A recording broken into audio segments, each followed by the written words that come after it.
Kia ora everyone, how are you? It's Om from Craft Lab NZ, and today we're going to show you how to make an awesome headband. Now in one of our previous tutorials we did show you how to make a headband, but today's one is totally experimental and there's a really awesome process of how you actually link it together. It's almost like using Lego. So the first thing that we need to do is we can totally relate this activity today to doing some maths. So again, we're going to be working with harakeke, and it's really important that you find out the tikanga behind what sits well with you around that harvesting protocol. Now I could just make a video about this myself, but I definitely feel that it's something that if you were to search this, it might make a little bit more sense to you in you finding out that knowledge for yourself. So what we're going to do is, here comes our maths. What we need is we're going to get our big beautiful leaves of flax and we're going to start trimming them down. So what we want to do is we want our flax to be trimmed down into lots of little pieces that are about 20 centimeters long, which is about this long here, 20 centimeters long, and then they're going to be about 2 centimeters wide. Now what I do here is to get that 2 centimeters wide, you can just get a piece of wood or a piece of pipe and you can just knock 2 little nails in there. And if you knock those nails in at 2 centimeters apart, then you've got an awesome little guide for when you're trying to size your flax. You can just put that guide in there, pop it, slide it, and then you'll start getting that right size.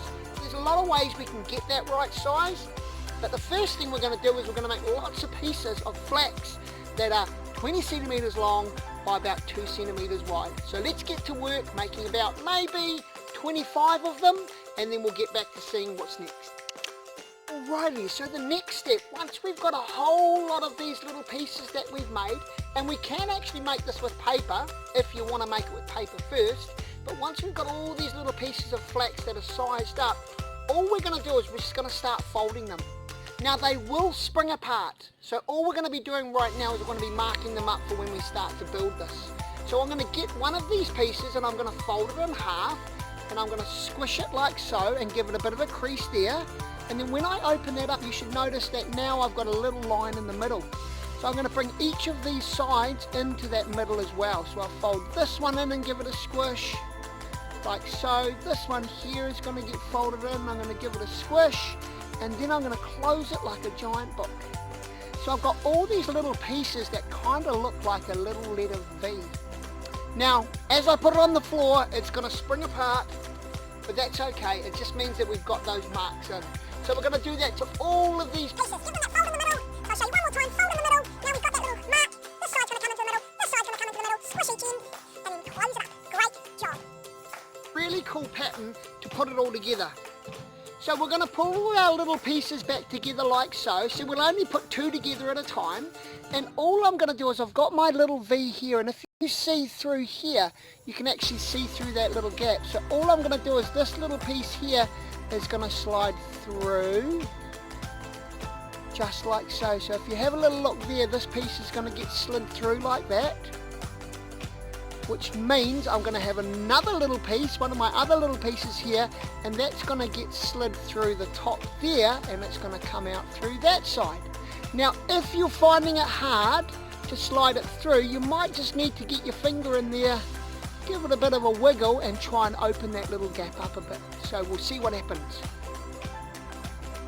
Yep, fingernails in there, so I'm going to open it up with my fingernails, get the new piece that's going to come in, just like so. So I'm going to slide this one through now, and now that one is slid through as well. So all I'm going to do is I'm just going to keep coming along with these little V's, and I'm going to slide them through in this awesome zigzag pattern. So let's get going. So there's something really awesome about this pattern. So it's really similar to building with Lego. So what I've discovered is some of these pieces, when I'm trying to slide them in, are pretty tricky to get in. So I've got my little pair of scissors here, and each time I'm just trying to lift that up a little bit so that I can open that gap. And as I fold these other little pieces in, hopefully I think it actually ends up going through a little bit easier if I've separated it. So you can sort of see here that I've got this amazing pattern. So to me, this is actually starting to look like a really awesome crown. So I'm going to keep building it, and it's kind of got this little squishy kindness to it, but I'm going to keep building it and we'll show you what we end up with.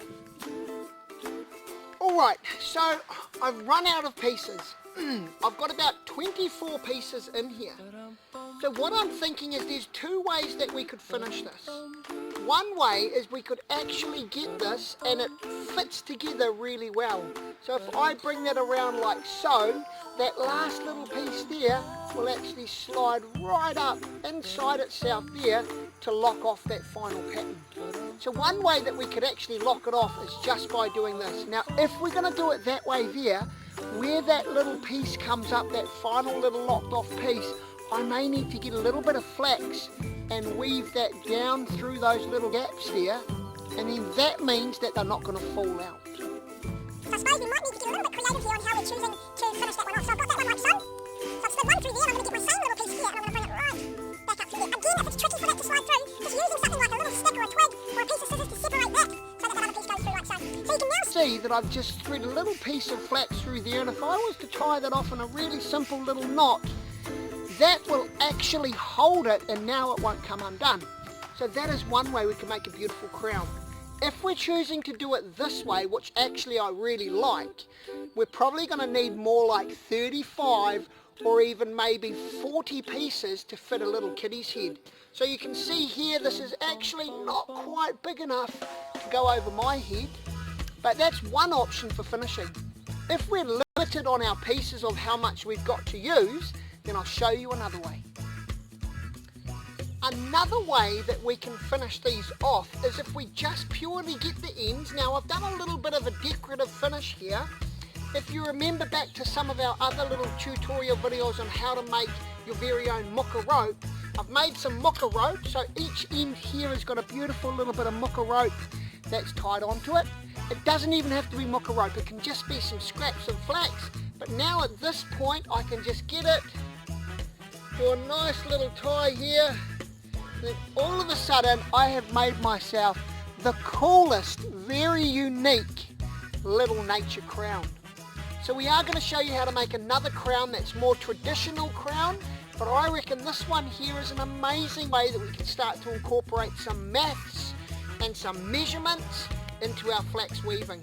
So ka kite from Om, keep safe, see you later.